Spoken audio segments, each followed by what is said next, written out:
Last time we spoke about the Sanananda campaign. Both Buna and Gona had fallen, allowing valuable troops and specifically tanks to gradually be allocated to the Sanananda front. The last Japanese toehold for their failed Port Moresby campaign was hanging by a thread, and the American and Australians were on the verge of cutting it. Despite the tenacity of the defenders, they were in the end fighting a doomed battle. They were running out of everything imaginable. The situation was becoming so dire, leading to some of the defenders further inland to resort to cannibalism to survive. We also talked about the Thai Payap Army's expedition into Yunnan province.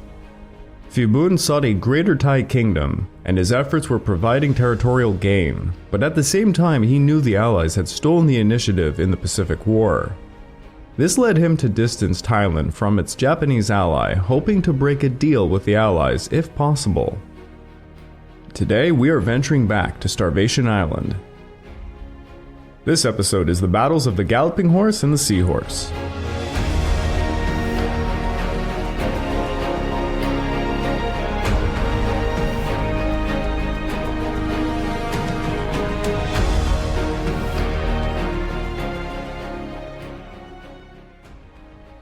Welcome back to the Pacific War podcast week by week, and I'm your dutiful host, Craig Watson.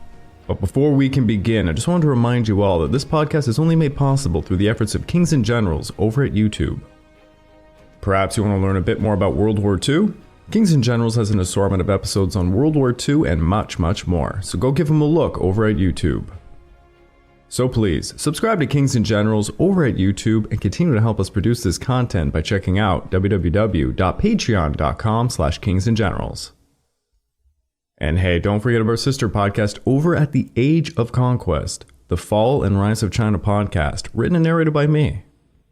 And if after all that you are still hungry for some more history, why don't you check out my personal channel, the Pacific War channel over at YouTube, where I'm rolling out a 7-part series on China's warlord era, and another multi-part series on things you might not know about Pearl Harbor.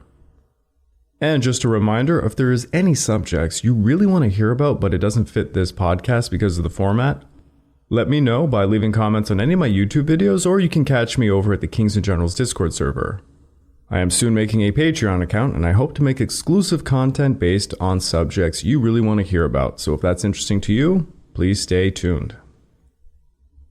Now, the last time we were talking about Starvation Island, both the IJN and the IJA had agreed the jig was up, and they needed to evacuate the men. Operation KE was formed, but it could only occur in late January or early February. The combined fleet and the 8th Area Army completed a basic outline of Operation KE, and it is as follows.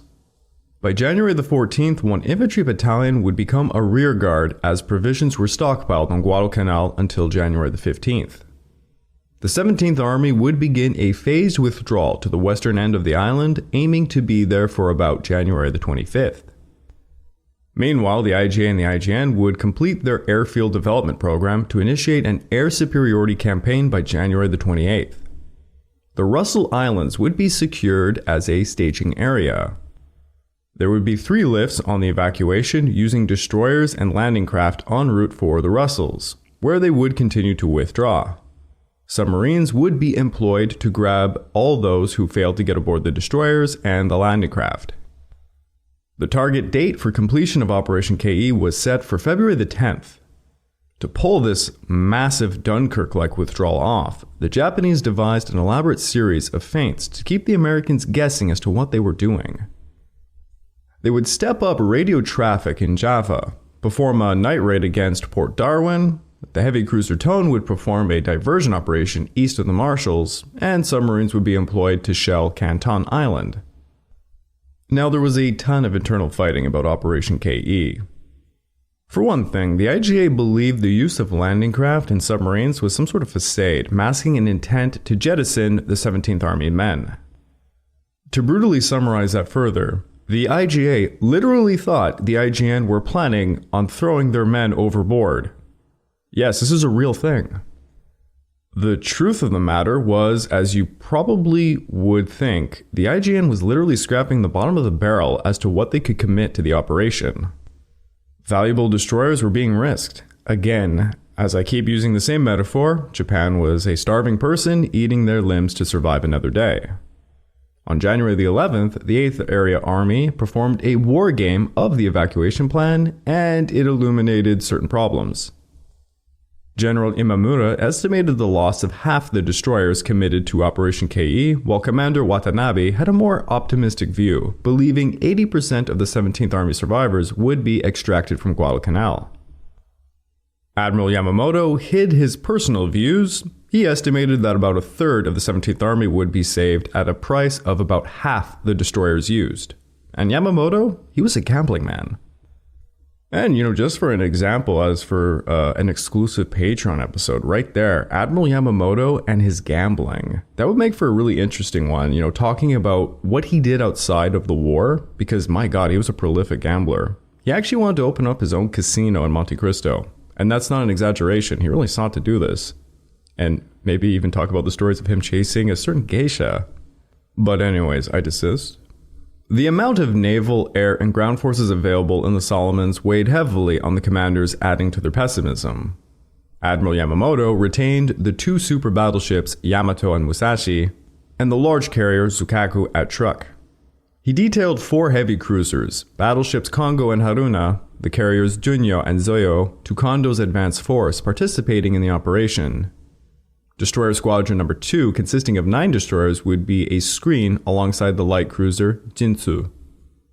Mikawa's 8th Fleet would have the evacuation runs, and his force consisted of the heavy cruisers Chokai, Kumano, light cruiser Sendai, and over 21 destroyers.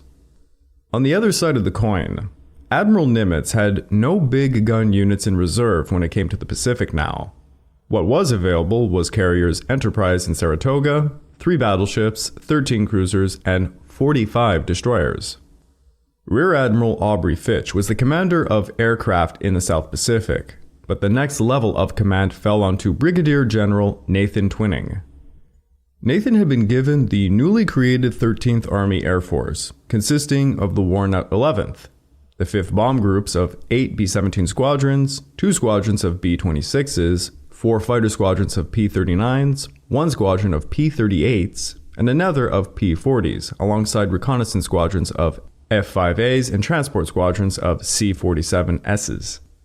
The 13th Air Force numbered 272 aircraft, but by January the 22nd, it would have a strength of just around 92.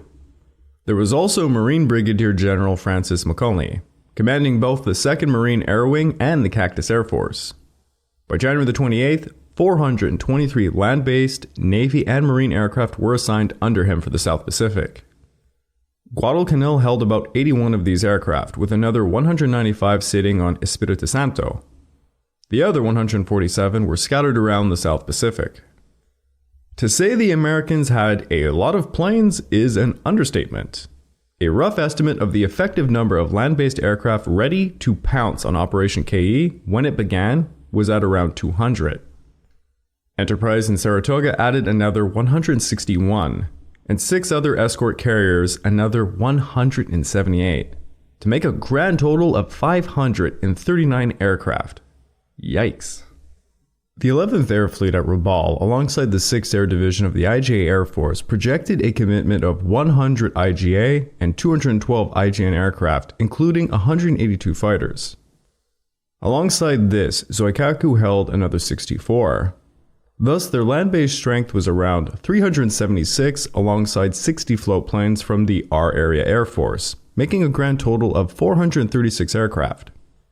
The IGA Air Force estimated Guadalcanal to have around 150 aircraft, while New Guinea would have around 400 to 500. The reality would see Operation KE with 436 Japanese aircraft facing 569 Allied, an astonishing number. As bad as the aircraft numbers were against the Japanese, the ground forces on Guadalcanal were by far much worse. General Patch activated the 14th Corps HQ on January the 2nd, fielding 50,666 men. This consisted of the 25th Infantry, 147th Independent Infantry Regiment, and 10 infantry regiments from the 2nd Marine Division, the 164th, and 132nd Infantry. Admiral Halsey had actually resisted redeploying the 2nd Marine Division elsewhere, stating he would wait and, quote, Wait until Army combat efficiency had been demonstrated. For the Japanese, the 17th Army was around 20,671 men. But through the process of combat, starvation, and disease, they were probably around 14,000 to 16,000 left. For their artillery, they had about 3 operable field pieces left with a severe lack of ammunition. Meanwhile, Patch's artillery was around 167 weapons ranging from 75mm pack howitzers to 155mm guns, filled to the brim with ammunition. Very lopsided. Now, something rather surprising is for once going on the Allied side. Their intelligence failed. It failed to unmask what the Japanese were truly up to. It also failed to figure out the enormous material disparity between the forces at play. It seems the successive Japanese offenses from August to November kept the Americans thinking that they were coming back for more. The American intelligence for Guadalcanal was relying heavily upon aerial reconnaissance and radio traffic, which was puzzled by the increased amount of motion in December and early January.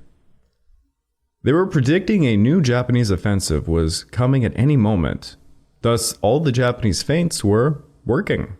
It was really tricking the Americans. The massive amount of naval movement occurring at Rabaul suggested the Japanese were also preparing another South Pacific naval offensive. The Americans assumed it was another ploy to regain air and sea superiority. But there were a ton of unknowns. On January the 1st, the Japanese changed their ciphers for their coded communications, forcing the American intelligence to make educated guesses on the movement of troops and figures. But the first amount of solid data poured in on January the 14th. The Americans managed to pinpoint Zoikaku and Zoiho of Carrier Division 1. Then on January the 20th, they managed to predict Carrier Division 2 was en route to Truk. The analysts also found word of Operation KE, but they could not figure out the nature of it. What they did know was that there was a ton of naval units in the southeast area. And based on that alone, it seemed to them KE was either New Guinea or the Solomons. As for many of those feints, the American analysts figured the increased radio chatter from the Marshalls and Gilberts was just a deception. The heavy cruiser Tone they thought might be solo raiding, and as for the submarine shelling of Canton, it did not really ruffle many feathers. The presence of 4 carriers at Truk really had their attention, however. Everything else just seemed like a deception. I can't argue enough how crucial intelligence played in World War II.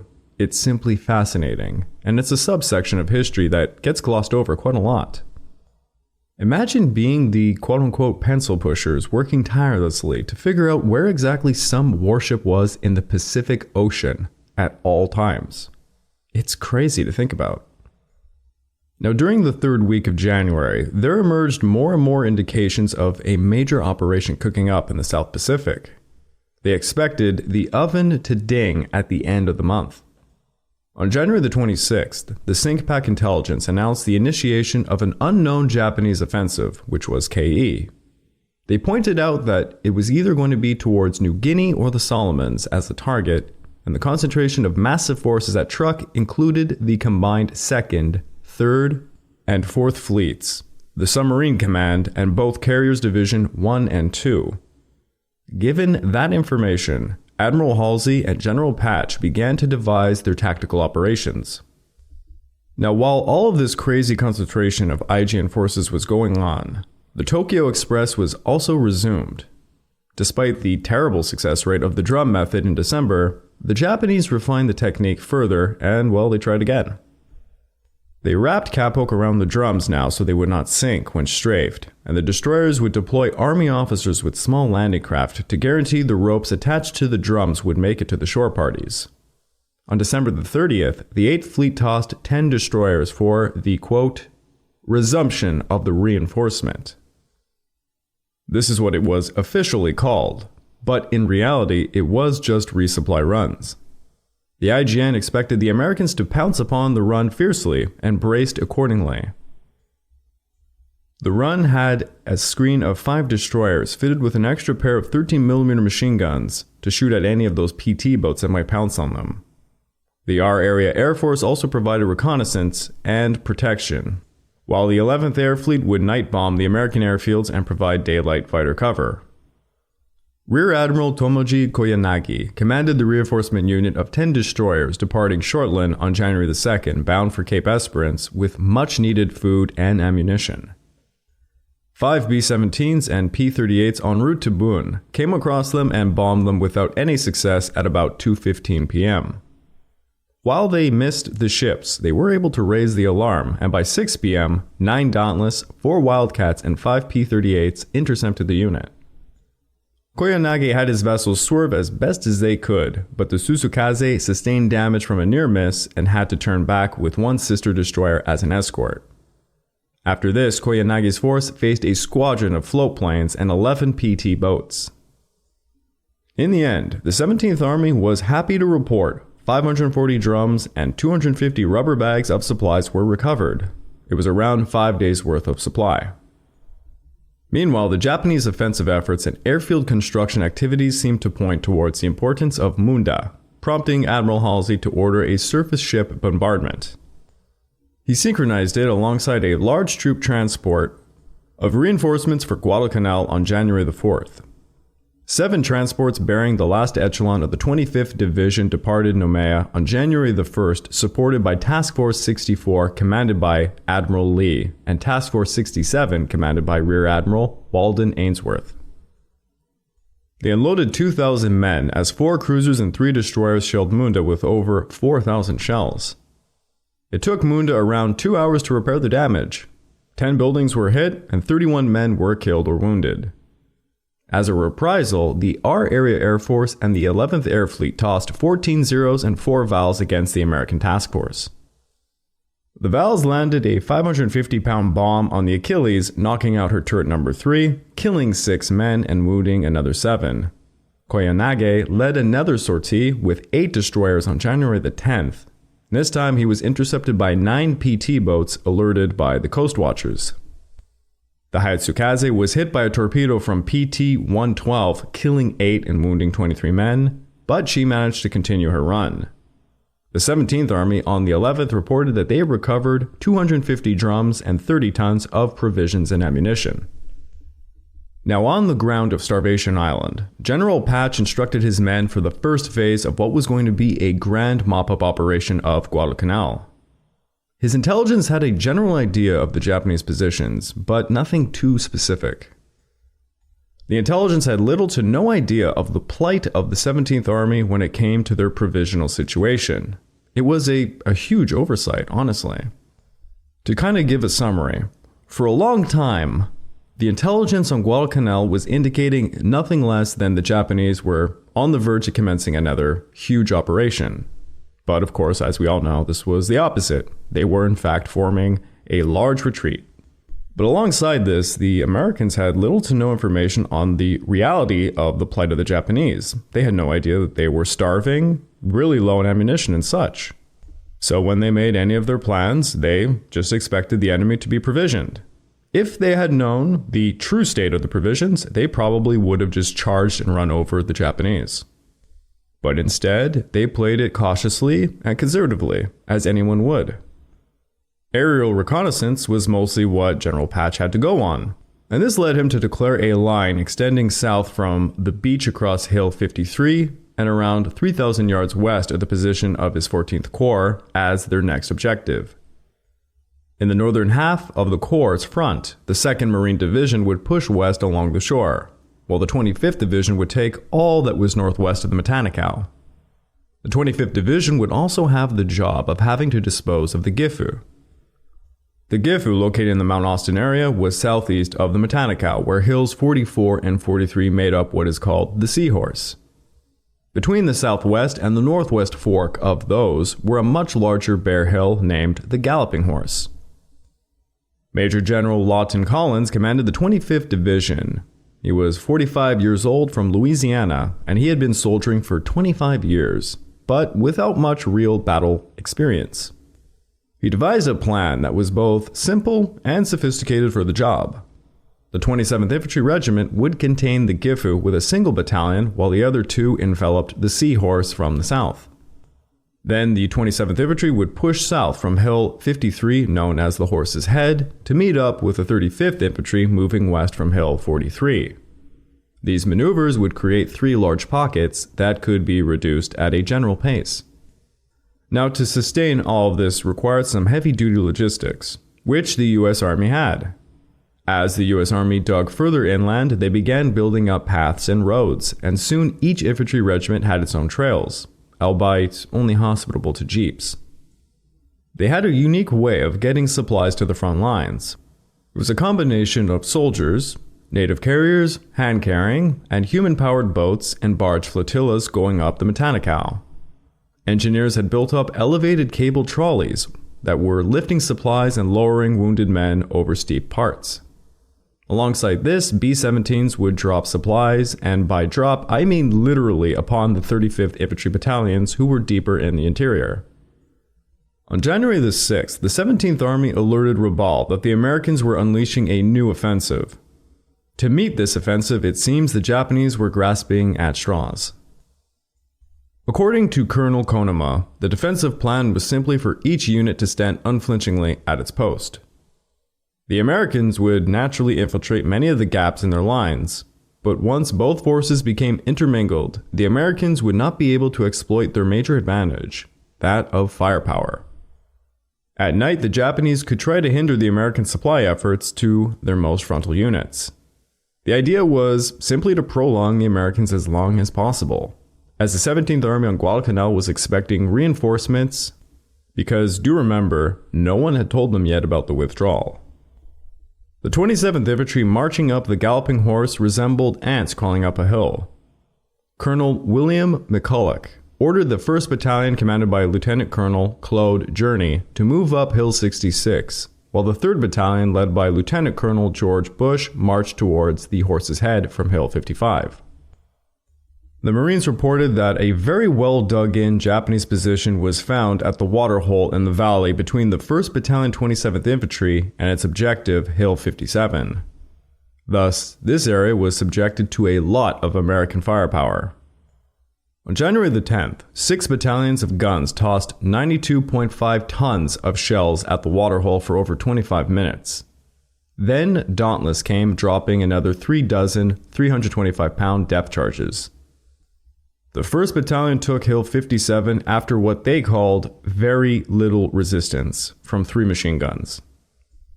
Bush's 3rd Battalion began its trek from Hill 54, marching upon the rear hoof of the Galloping Horse. High ground dominated their route near the horse's body. At 6:35 a.m., after the aerial bombing of the waterhole was over, the 3rd Battalion crossed past Hill 51 without any opposition, and by 7:30 its leading company was halfway up Hill 52, when they were fired upon by some machine guns. Bush was forced to toss his reserves to hit the enemy and ordered another aerial bombardment. 6 aircraft dropped 6 depth charges on Hill 52, followed by some artillery, absolutely smashing the Japanese. While the bombardment raged, I companies scaled the eastern side of Hill 52, and the assault companies took out 6 machine guns, killing around 30 Japanese on Hill 52 in the end. The 3rd Battalion achieved its objective by 4:25 p.m., and they began to dig in to defend their new conquest. One of the most immediate issues the 3rd Battalion would face was not the enemy. It actually was a dangerous lack of water. This forced a standstill and what Lieutenant Colonel Bush referred to as inertia upon the men. The platoon leaders became lethargic from extreme thirst. Then exhaustion, and soon heat exhaustion, was becoming critical. In one platoon, only 10 men remained conscious. Now, if you remember one of my special interviews with Dave Holland, he actually specifically talked about this issue. Dave Holland himself was a former Marine, and he performs guided tours on Guadalcanal. And he says the trek up that part of that mountain, which he has done tours upon, and many others that were similar, literally takes about 2 jugs of water right out of you. To be frank, it's no small issue. And here is a quote as Dave put it: "The boys did not have proper water training. They didn't ration it properly during the climb up, and they suffered because of it." And I definitely can attest to some of the sources that I've read. Most of these boys, who were green mind you, they didn't have proper water training. And they simply drank everything that they had as they went up, left with nothing when they got to the top of the summit. And they paid heavily for this. In all major modern militaries today, for ground forces, you are given water training. If you ever want to look at a really extreme case of this, just check out how the French Foreign Legion trains out in the desert. That is crazy. Now, seeing that the 3rd Battalion was immobilized, Lieutenant Colonel Herbert Mitchell was ordered to take the 2nd Battalion to pass through the 3rd's position and to continue the attack for them. The 2nd Battalion's attack would come from Hill 57 at around 6:30 a.m. on January the 12th, and they assaulted 2 features upon it, Exton and Sims Ridge. Exton's Ridge was seized and secured after a minor skirmish, but Sims Ridge proved to be a much more difficult task. A few companies made a frontal assault upon Sims Ridge and they were tossed back by extreme machine gun fire. This prompted Mitchell to order some companies the next day to swing wide right to approach the horse's head through some jungle cover while others contained Sims Ridge. The plan did not go according to plan, and it looked like disaster was going to strike, leading Captain Charles Davis to volunteer to lead 4 men against a knoll at the southern end of the ridge that housed some Japanese machine gun positions and motor placements. The men had to crawl on their stomachs, getting just 10 yards away from the enemy emplacements. And as they did so, the Japanese tossed 2 grenades right at the men, but extremely lucky for them, both grenades happened to be duds. The Americans, in return, hurled back 8 grenades all at once as Davis leapt to his feet to fire his rifle, but it jammed. He quickly drew his pistol to fire upon the enemy while waving at his comrades. Davis's call to charge was electrifying for the men, and they soon surged down the galloping horse. By noon, the 27th Infantry had taken its objective. Meanwhile, over at the coastal sector, the 2nd Marine Division was being led temporarily by General DeCary. DeCary was covering for Major General John Martson, who was personally ordered to stay in New Zealand, because he was senior to General Patch, and Guadalcanal was now an army operation, thus it was kind of a move to keep the peace between the services. You know, to show some respect and friendliness. Something the Japanese should have done as well. General DeCary aligned the 6th Marines in the front, allowing the exhausted 2nd Marines to take the left, and for the 8th Marines, they would advance on the beach, planning to attack in an echelon from left to right, or in terms of the ground from the head of the ravine going downwards. The rationale behind this was so that each unit would be able to maneuver forward, clearing the lane so that the next unit coming on their right would be able to take the rear of the enemy's positions. The Japanese had placed their machine gun nests expertly so the firing lanes overlooked the seaward approach. Thus, any units attempting to come from the east would have to go through a gauntlet. On January the 13th, the Marines used artillery and mortars to smash the Japanese before the 2nd Marines began their march from Hill 66 to hit the 1st Battalion of the 220th Regiment led by Major Hayakawa Kikyo. The 2nd Marines fought through a maelstrom of mortar fire, but they managed to secure Hill 66 while the 8th Marines plunged into a vicious battle in the ravine. By nightfall, 2 companies of the 8th Marines were reaching the objective, but the Japanese continued to fire upon them fiercely. The next day, the assault would advance further, but the exhausted 2nd Marines would finally be opted out and relieved by the 6th. Meanwhile, the 8th Marines began to encounter heavy resistance at the slopes of Hill 83 and 84.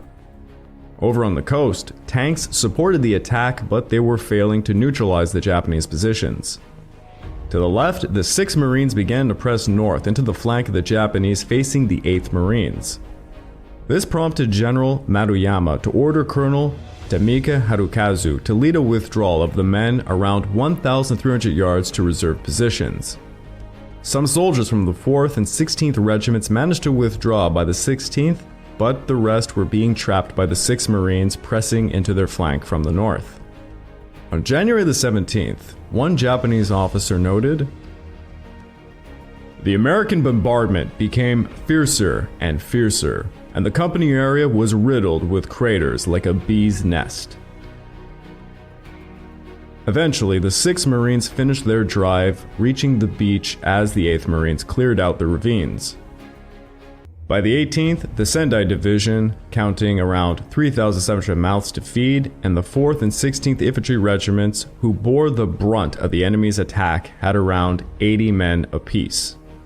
The Marines had killed an estimated 643 Japanese over the course of 4 days. I would like to take this time to remind all of you that this podcast is only made possible through the efforts of Kings and Generals over at YouTube. Please go subscribe to Kings and Generals over at YouTube and continue to help us produce this content by checking out www.patreon.com/kingsandgenerals. And hey, don't forget about our sister podcast over at the Age of Conquest, the Fall and Rise of China podcast, written and narrated by me.